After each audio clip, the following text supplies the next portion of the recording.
The Alpha King's legendary steel has never broken in 1,000 battles, but it just shattered like glass the second a lowly Omega touched the dying prince.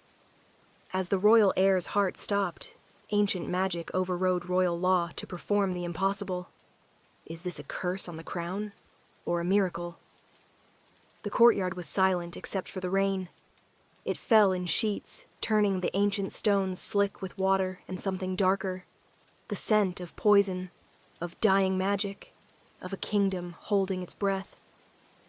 King Aldrich Thorn stood in the center of that silence, a monument carved from grief and iron will. His armor, black as a starless night, ran with rain. His dark hair was plastered to his face, but his hands were steady as they gripped the hilt of Moonsever, the blade that had never failed him. The sword gleamed even in the gray light. Forged 1,000 years ago in Dragonfire, blessed by the first Alpha King, it was more than steel. It was legacy. It was law. It was the instrument of mercy when mercy was all that remained. And mercy was all that remained now. On the stones before him, wrapped in crimson silk already soaked through with rain, lay his son, Prince Cassian, 8 years old, golden-haired, eyes like summer sky, now closed and sunken, skin gray, lips blue, breath coming in shallow, rattling gasps that tore through Aldrich's chest worse than any blade ever had. Nightshade, wolf's bane, hemlock. A poison cocktail meant to kill slowly, painfully, irreversibly. And it was working. The court physicians surrounded them in a semicircle, their robes heavy with rain, their faces grave. Just behind them stood the royal guard, motionless as statues. Beyond them, the nobles of the court, those who had been summoned to witness this terrible necessity. "There is no cure, Your Majesty." The head physician, Master Aldous, spoke with the careful tone of a man delivering a death sentence to someone who could kill him for it. "The poison has reached his heart. Even now it spreads through his blood. He has perhaps an hour, maybe less, and he will suffer."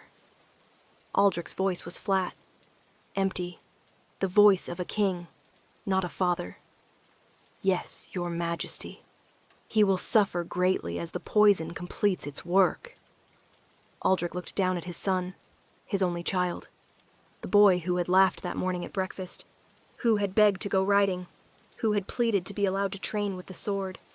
His heir, his heart, his entire world, reduced to this, a small, broken thing dying in the rain. Royal law was clear. When poison claimed a member of the blood, when there was no cure and no hope, the Alpha King himself must grant the mercy stroke. It was his duty, his burden, his right. Only the royal blade could end a royal life with honor. Only Moonsever, blessed and ancient, could cut the thread without severing the soul's passage to the moon goddess. Aldrich raised the sword. The blade caught what little light remained, turning it into cold fire. "Moon goddess, receive him," Master Aldous intoned. "By steel and mercy, by blood and law." "No!" The scream shattered the ritual. Everyone turned. A figure burst through the line of guards, small, hooded, moving with desperate speed. "Seize them!" one of the guards shouted.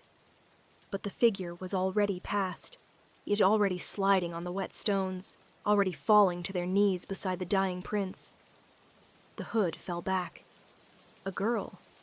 No, a young woman? Perhaps 20. Soaked through, hair plastered to her face, simple servant's dress marking her as... "Omega," someone breathed. Disgust and shock mingled in the word. She didn't seem to hear. Her hands were already on Prince Cassian, pressing against his chest, his throat checking his pulse with the frantic precision of someone who knew exactly what they were looking for. "Get away from him!" Aldrich's voice cut like ice. She didn't move. "I said..." He stepped forward, Moonsever still raised, her head snapped up. Her eyes met his. They were gray, storm-colored, and they held absolutely no fear. "He's not dead yet," she said. Her voice shook, but her words were clear. "And I can save him." The courtyard erupted. "Blasphemy!" Master Aldous sputtered. "The prince is beyond. I can save him." She said it louder, fiercer. "But I need time. I need—" "Remove her," Aldrich commanded. His voice was still empty, still controlled. "Now." 2 guards moved forward. She wrapped her body over the prince, shielding him. "Please, please, I'm begging you. Just give me a chance. If I fail, you can still—" Her voice broke. "You can still do what you came here to do. But let me try." "You are Omega," one of the nobles spat. "You have no magic, no healing gift. You have nothing but insolence, and I have this." She thrust her hand into her dress, pulled out a vial. Small, glass, filled with liquid that glowed faintly silver even in the rain. The physicians gasped. "Moon's tears," Master Aldous whispered. "Where did you—" "That's impossible. That hasn't been seen in 200 years, she finished. "I know. My grandmother left it to me. She said to save it for when it mattered most." Her eyes never left Aldrich's. "This matters. He matters. Please." Aldrich stared at her, at this Omega who had thrown herself between a king and his duty, who held a vial of impossible medicine in shaking hands, who looked at him like she could see past the armor, past the crown, past the careful emptiness he'd wrapped around his heart. "Your name," he said. "Mira. Mira." He tasted the name, found it sharp, real. "If you fail, then I'll die beside him," she said simply. "But I won't fail." Something in her voice, something absolute and unbreakable, made him hesitate. "You have until the hour turns," he said. "Not a moment longer." She nodded once. Then she turned back to Cassian, uncorked the vial, and began. Mira's hands moved with practiced precision as she tilted Cassian's head back, carefully parting his blue lips.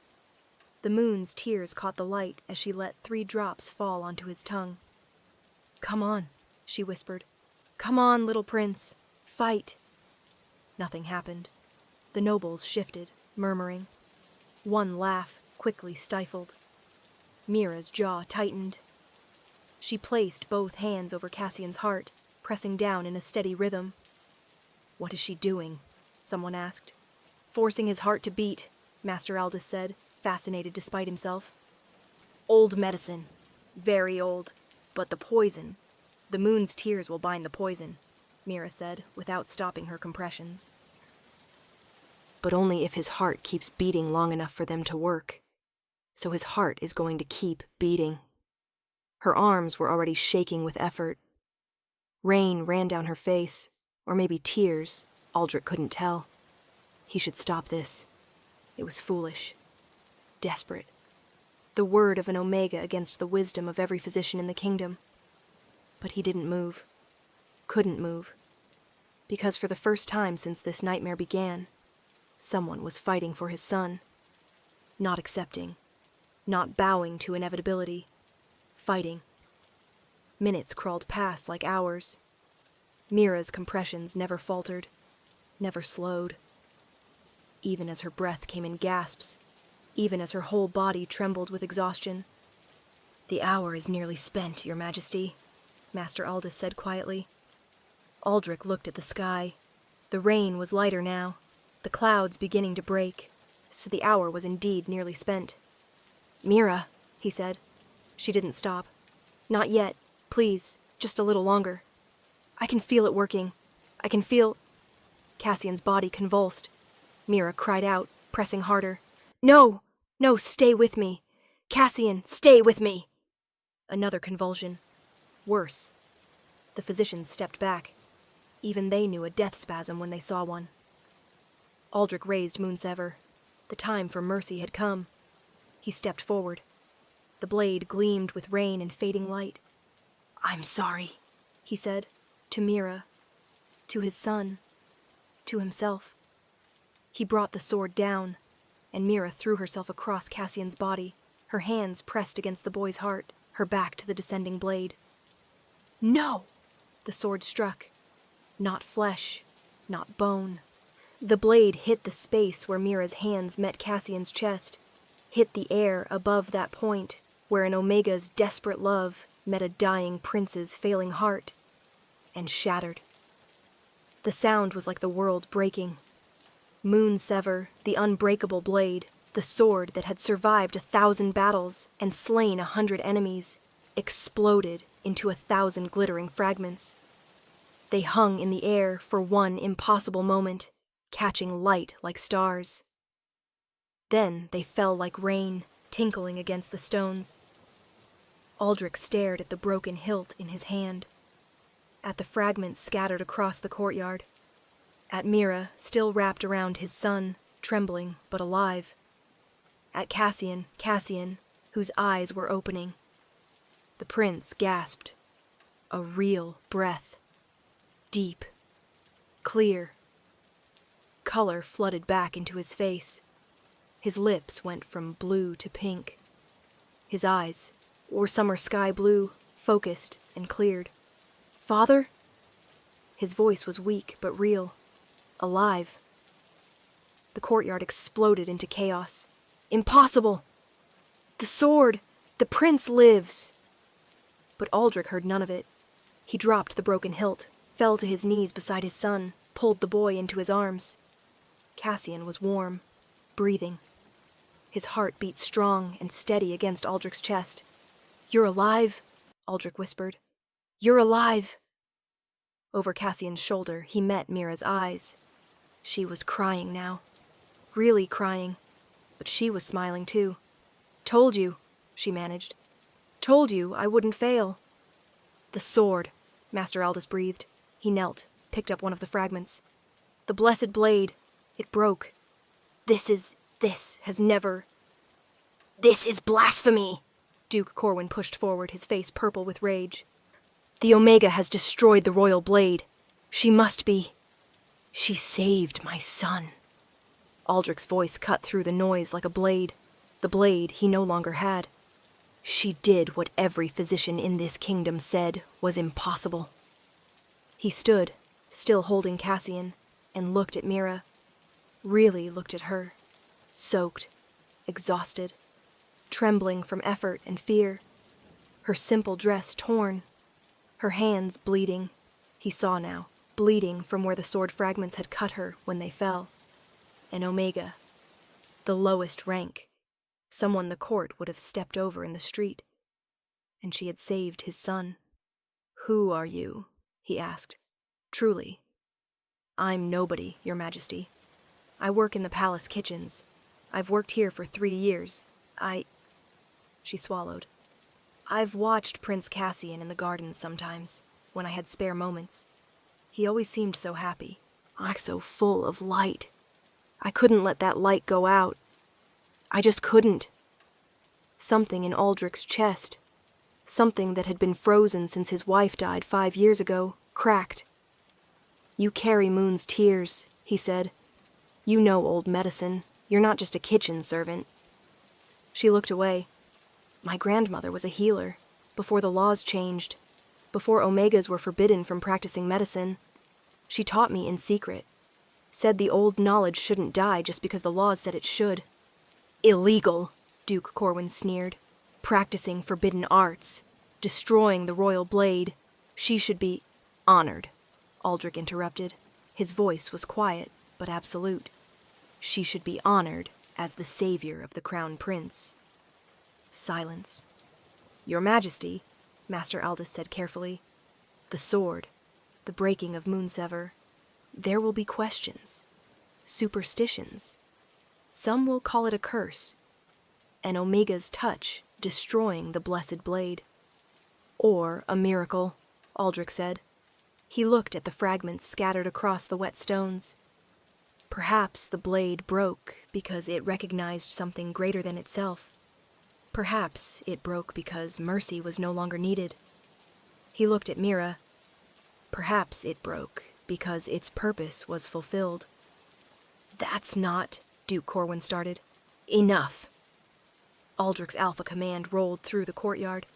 Everyone fell silent. My son lives. That is what matters. Everything else, the sword, the laws, the questions, we will address in time. For now. He gestured to the guards. Escort Lady Mira to the guest quarters. See that she is given dry clothes, food, and rest. Lady? Mira's eyes went wide. You saved the Crown Prince, Aldrich said. That makes you worthy of honor. Or do you refuse it? No, Your Majesty, She looked at Cassian, who was watching her with bright, curious eyes. Is he really going to be all right? Thanks to you? Yes. The moon's tears bound the poison. He'll need rest, but he'll recover fully. Master Aldous spoke with grudging respect now. You did what we could not. Cassian reached out from his father's arms. His small hand found Mira's. Thank you, he said simply. You saved me. Mira's tears came faster. Of course I did. You're too bright to let the darkness take. The boy smiled. Then his eyes closed, exhaustion claiming him. Take him to his chambers, Aldrich commanded. Master Aldous, attend him.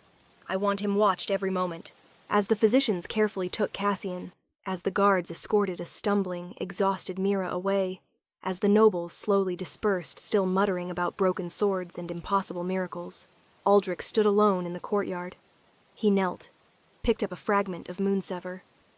The metal was cold in his hand. Dead. Where once it had thrummed with ancient magic, now it was just steel. Broken steel. He closed his fist around it until it cut his palm. Until his blood ran over the fragment. His sword had broken. His legendary, blessed, unbreakable sword. And he found he didn't care. Because his son was alive. 3 days passed. Cassian recovered quickly. The poison purged completely from his system. He asked for Mira constantly, wanted her to tell him stories, to sit with him, to explain how she'd saved him. She came, though she looked uncomfortable in the fine dresses the servants had given her, uncomfortable with the whispers that followed her through the palace halls. Omega turned savior, the girl who broke the king's sword, the miracle worker. Some said it with awe, others with suspicion. Aldrich watched it all from a distance, conducting investigations, asking questions, piecing together the truth. On the 4th day, he summoned Mira to his private study. She entered nervously, curtsying low. Your Majesty. Sit, he said, gesturing to the chair across from his desk. She sat on the edge, back straight, hands folded, waiting. I know who poisoned my son, Aldrich said without preamble. Her eyes widened. You do? Duke Corwin.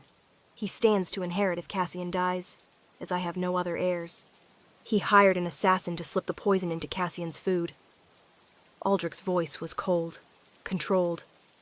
The assassin confessed under questioning. Corwin has been arrested.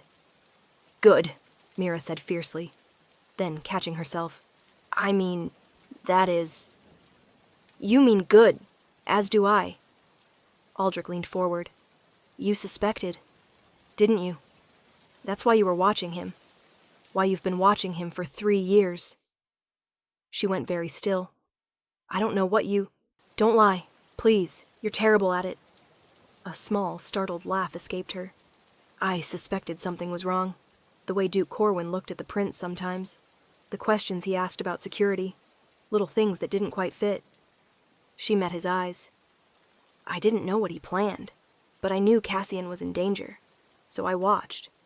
And when I saw him collapse at dinner, he saw the symptoms. I knew it was poison. I knew what kind. And I knew I had Moon's tears in my grandmother's trunk. You could have brought the vial to the physicians. They wouldn't have listened to an Omega. And even if they had, they wouldn't have known how to use it. The old knowledge is lost to them. She looked down at her hands. I had to do it myself. You knew the sword would come down. You knew I would try to grant mercy. Yes. And you threw yourself in front of it anyway. Yes. She looked up. Would you have stopped? If I hadn't? Aldrich was silent for a long moment. I don't know, he admitted. I'd like to think I would have seen the signs of recovery. But grief makes us blind. Duty makes us hard. I might have... He couldn't finish the sentence. But you didn't, Mira said softly. The sword broke before it could harm him. Before it could harm me.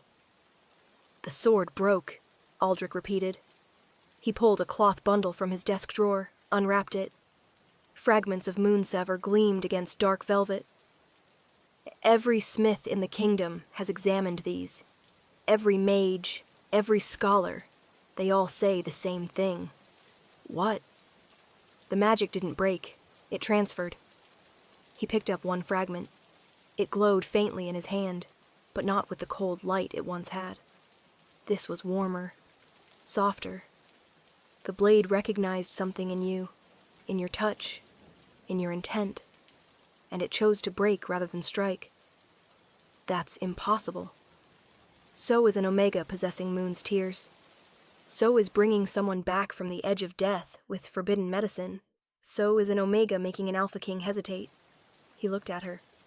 I'm starting to think impossible is just a word we use for things we don't understand yet. Mira was quiet for a long moment. What happens now? Now? You tell me what you want. She blinked. What I want? You saved the Crown Prince. By law, that grants you a boon. Anything within my power to give. He set the fragment down. So, tell me, what do you want, Mira? She stared at him like he was speaking a foreign language. I never thought... I just wanted to save him. I didn't do it for a reward. I know. That's why you deserve one. She bit her lip, thinking. Can I ask for something for someone else? If you wish. The other Omegas in the palace, the servants, they work so hard for so little. If you could just... better wages, better conditions. Well, maybe some could even train for skilled positions if they wanted... Done. She stopped mid-sentence. What? Done. I'll issue the decree tomorrow. He smiled slightly. Though I suspect you'll need more than that for yourself. I don't need anything for myself. Liar, he said, but gently. You need safety. You need respect. You need to not fear that some noble will try to punish you for embarrassing the court. I'll manage. What if I asked you to stay? The words came out before he could stop them. Mira froze. Stay? Cassian asks for you constantly. He trusts you, feels safe with you. Aldrich stood, moved around the desk. And if I'm being honest, which I'm told I should try more often, I find your company valuable. Valuable, she said it like she was testing the weight of the word. You speak truth when everyone else speaks politics. You see problems where others see protocols. You saved my son when I was about to kill him in the name of mercy.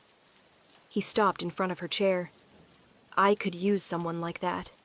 Someone who isn't afraid to throw themselves between me and my worst mistakes.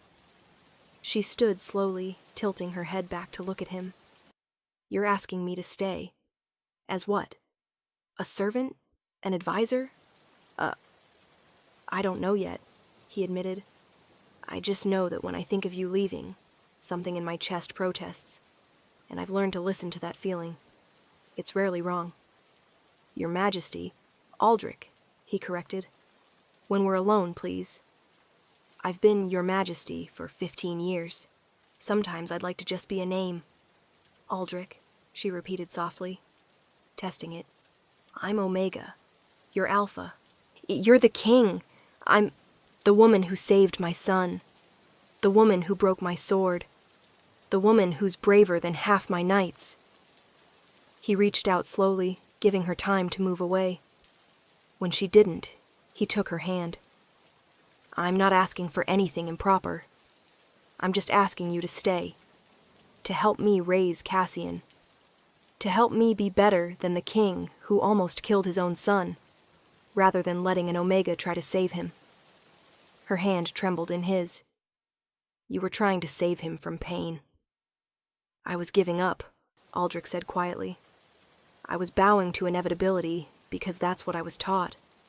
What I've always done. But you fight inevitability.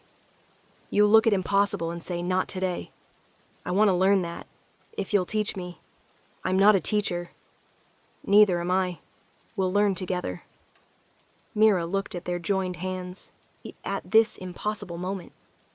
An Alpha King asking an Omega to stay, to teach him, to help him.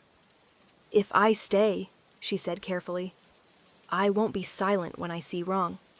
I won't bow and scrape and pretend problems don't exist just because they're uncomfortable. Good. I'll speak my mind, even when it contradicts you. Even better. And I'll keep practicing the old medicine. I won't let that knowledge die. I'd expect nothing less. He squeezed her hand gently. Though perhaps we should make it legal first. No point in you being arrested for saving lives. A smile tugged at her lips. You'd really change the laws? For you, I'd change the world. The words hung between them. Too much. Too soon. Too honest. But true, nonetheless. I'll stay, Mira said quietly. For Cassian. And for the possibility that maybe, someday, broken swords and shattered laws might make room for something new. Aldrich smiled. Really smiled, for the first time in years. I'll take possibility. It's more than I had 4 days ago.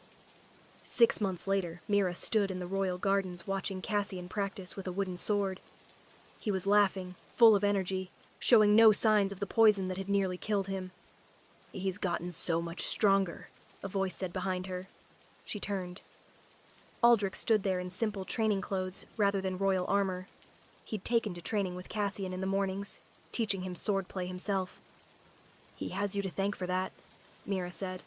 He has you to thank for being alive at all. They stood in comfortable silence, watching the boy. I have something for you, Aldrich said after a moment. He held out a long cloth-wrapped bundle. Mira took it carefully, unwrapped it, and gasped. A dagger. Beautiful. The blade forged from the fragments of Moonsever, reforged into something new. The hilt wrapped in leather, with a single word inscribed on the crossguard. Mercy. It's tradition, Aldrich said, for an Alpha to give their Omega a blade.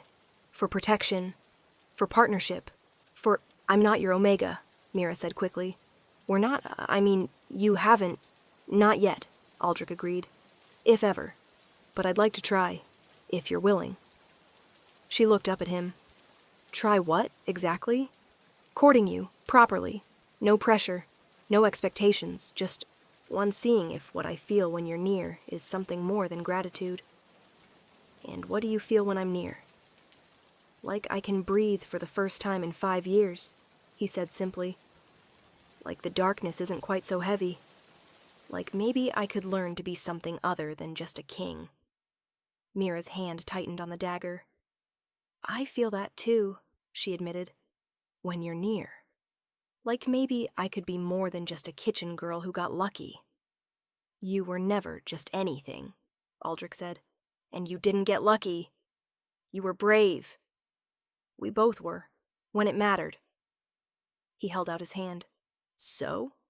Will you let me try? To court you properly? To see if an Alpha King and an Omega healer might make sense together? She looked at his hand, at the man offering it, at the boy playing in the garden behind them, alive because she'd fought for him, at the possibility spreading out before them like a map to undiscovered country. She took his hand. Yes, she said, let's try. And in the garden, Cassian whooped with joy, though whether at successfully landing a strike against the practice dummy, or at seeing his father and his favorite person holding hands, no one could quite say. The sword had shattered when an Omega touched a dying prince's heart. But from those fragments, something new had been forged. Not just a blade, a future. One where impossible was just another word for not yet. And not yet was full of hope.